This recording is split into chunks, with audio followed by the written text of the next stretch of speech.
28 June కల్లా SLBC project పూర్తి చేసి నల్గొండ జిల్లా నుంచి ఫ్లోరైడ్ రక్కసిని పూర్తిగా నిర్మూలిస్తామన్నారు మంత్రి కోమటిరెడ్డి వెంకటరెడ్డి. బ్రాహ్మణుల వెల్లంల ప్రాజెక్టును పూర్తి చేయించామని చెప్పారు. కాంగ్రెస్ ప్రభుత్వం వచ్చాక ఎస్ఎల్బీసీ సొరంగం పనులు ప్రారంభిస్తే దురదృష్టవశాత్తు ప్రమాదం జరిగి పనులు నిలిచిపోయన్నారు. మళ్లీ ఇప్పుడు పనులు మొదలుపెట్టామని వెంకటరెడ్డి చెప్పారు. నల్గొండ మండలం రాముల మండలో జరుగుతున్న శ్రీ సీతారామచంద్రస్వామి బ్రహ్మోత్సవాలలో పాల్గొన్నారు కోమటిరెడ్డి వెంకటరెడ్డి. సస్యశ్యామలంగా ఉన్న వాళ్ళే చల్లగా ఉండాలంటే బ్రాహ్మణ వెల్లుల ప్రాజెక్టు పూర్తి కావాలి. ఈ 17 ఏళ్ళ కింద మొదలు పెడితే 10 సంవత్సరాలు టీఆర్ఎస్ గవర్నమెంట్ పక్కన పెడితే దాన్ని పూర్తి చేసి ఇవాళ చెరువులు నింపడం జరిగింది.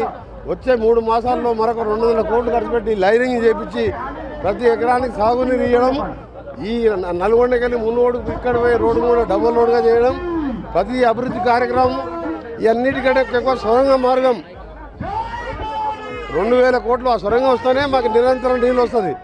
ఆ సొరంగ మార్గాన్ని మొన్న స్టార్ట్ చేస్తే మన గవర్నమెంట్ రాగానే కూలిపోయి దురదృష్టవశాత్తు 8 మంది చనిపోవడం జరిగింది. మళ్ళీ ముఖ్యమంత్రి గారిని పట్టుకుని ఇరిగేషన్ మినిస్టర్ ఉత్తమ్ కుమార్ రెడ్డి సహకారంతో మళ్ళీ పనులు మొదలుపెట్టించడం 18 మీటర్లు పూర్తయింది. 2028 జూన్ నాటికి ఆ సొరంగం కూడా పూర్తి చేసి